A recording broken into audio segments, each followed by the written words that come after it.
Hey folks, Matt Easton here, Scholar Gladiator. So I'm just going to give you a quick little tip for the use of the longsword, and in fact you could apply this to arming swords as well, but basically the medieval cross-hilted sword. And something that's noteworthy is that these swords, as I've mentioned in I don't know how many videos, but lots and lots and lots, actually don't have great hand protection because they weren't really optimized for people dueling in the street with bare hands. Ultimately, they're weapons of war. There wasn't really, probably until the 15th century, there wasn't a big separation between civilian weapons and military weapons. And these weapons, for the most part, actually, for most people, they weren't legal to wear in the street. So we don't really see mass kind of wearing of swords in cities, for example, until the 16th century. So these earlier, 15th, 14th and earlier century swords really are optimized battlefield weapons that were sometimes used in unarmored civilian duels. They were sometimes used in the fencing schools, obviously, and sometimes used in self-defense. So they weren't really specialized for that. They don't have a lot of hand protection. It's interesting that in the 15th century we start to see the introduction of additional hand protection for swords, things like knuckle bows, side rings, finger rings, which clearly are specializations for people who don't have hand protection already on their hands. So civilians, for example, or maybe in some cases more lightly equipped, lightly armed soldiers, maybe people like archers who can't wear gauntlets at all because they've got to operate a bow and this kind of stuff. But these type of cross-hilted swords don't have a lot of hand protection. For that reason, when people fight with them, certainly if people are of roughly equivalent skill, or if both people are of mediocre or bad skill, you get a lot of hand hits. The hands are incredibly vulnerable. For that reason, and you could incidentally apply this statement to Japanese swordsmanship as well, quite a lot of time and effort in the fencing systems of that time are designed at reducing the risks to your hands. So for example, if you're using a modern a foil or a small sword, or even if you're using a saber, or even if you're using certain types of rapier or more complex hilted swords, your weapon spends a lot of time out in front of you. Whereas with these swords with less hand protection, generally speaking, historically, if we look at the treatises, they spend a lot more time with the hands in retracted positions further away from the opponent. And yes, of course, the sword comes out to hit, or the sword comes out to defend, or do other actions out frontally, but they spend in proportion a small amount of time with the hands in front of the body doing the thing before they come back into a more retracted position again with the hands back and out of the way. Because your hands are vulnerable, your wrists and forearms are vulnerable, meaty targets that one hit.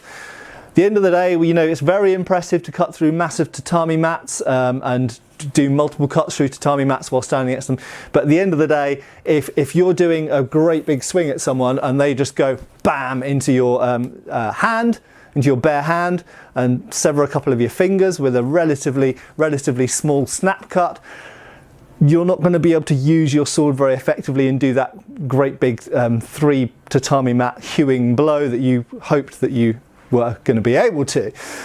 So even quite relatively small and superficial, certainly with these weapons, you can get a huge amount of speed and momentum into them with very small amount of effort. A relatively small snap into someone's hands or wrist or forearm are going to be really bad news and end the fight pretty quickly. So your hands are vulnerable. Now, what's the point I'm going to make? Well, it's about thumbs.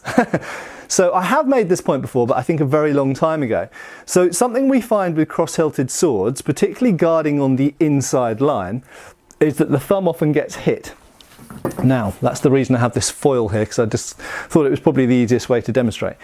So if my opponent is the scholar shield over there and I'm fighting them, and an attack comes on this line, so maybe a cut number 1 or something like that, coming down here, so fendente or oberhau, and I'm defending there. So I'm defending my inside line. Now, what can often happen is this blade will come down and slide down the blade and hit you right on the thumb there. And it doesn't really matter whether you have your blade quite shallow like that, or quite raised up. It can still happen if your hand is in that position and your thumb is in that position. Now, there are a couple of really simple ways, which both have evidence in the treatises, for avoiding that nasty thumb end getting chopped off. And again, thumbs are pretty important. You could argue that the thumb and the little finger are the two most important digits on your hand in terms of manipulating the sword and therefore defending yourself and offending the opponent. So you'll incidentally notice that modern HEMA sparring gloves usually have massive thumb guards on them, and that's because thumbs are very commonly hit, very commonly broken.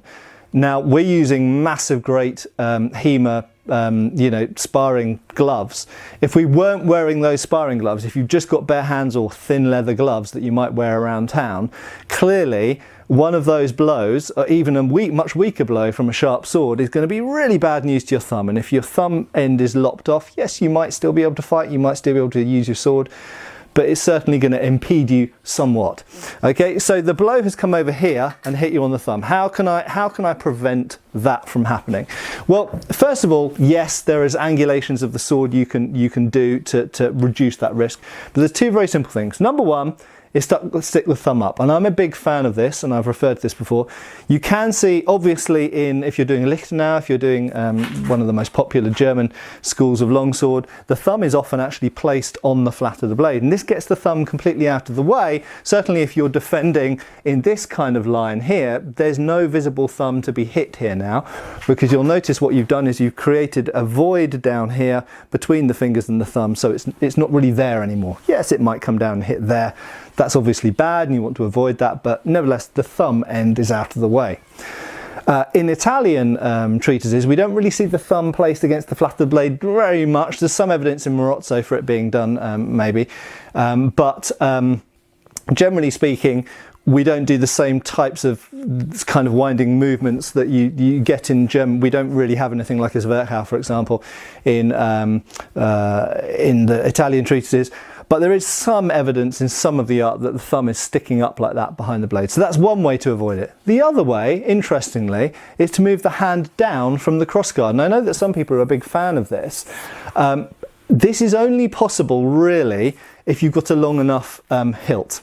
So if you have a Federschwert, or so-called Federschwert, Parrotschwert, a fencing foil of a longsword essentially with a particularly long hilt, or a longsword with a particularly long hilt, if you have space to do it and you've got bare hands, fine. If you can move the hand a little bit down from the crossguard, then it now means things can come over that crossguard and they won't reach your hand. Okay, so that's one thing, but you have to have a hilt that's long enough to do it, and I would caveat that and add to that, if you're wearing sparring gloves or indeed medieval gauntlets, that wouldn't necessarily be possible. Although if you're wearing gauntlets or sparring gloves, you might not be worried because you've got a huge amount of protection anyway. Okay, but if we're looking at realistic use of these swords where you don't have any hand protection at all, and you've just got to protect your hands with your skill and your positioning of your hands, thumb up or move the hand down slightly. And just to reiterate as well, yes, like changing the angle slightly. So for example, if the cut's coming in here, instead of necessarily just, if we're doing Gioco Largo in Crosada, for example, from Fiore, if we're coming up here into Posta Frontale or Corona, then sticking the thumb up would be a good idea. But if we're doing a traverse, if we're doing a sidestep and coming across here, it might not be so important because we've moved our body offline, which means the angulation between their blade and our blade mean that our thumb isn't really so much at risk anyway. So this is more applicable to online parries or guards or crossing of blades, binds, than necessarily if you're coming offline. If you're coming offline, the hand can be at less risk, although not always. Anyway, I hope that's been a little bit thought-provoking. Interested to see your ideas, suggestions, comments underneath. Hopefully that's been of some use to someone out there. Thanks for watching. Give us a like and a subscribe. See you soon for another video on Scholar Gladiator channel. Cheers, folks. Thanks for watching. We've got extra videos on Patreon. Please give our Facebook a like and subscribe if you haven't already. Cheers, folks.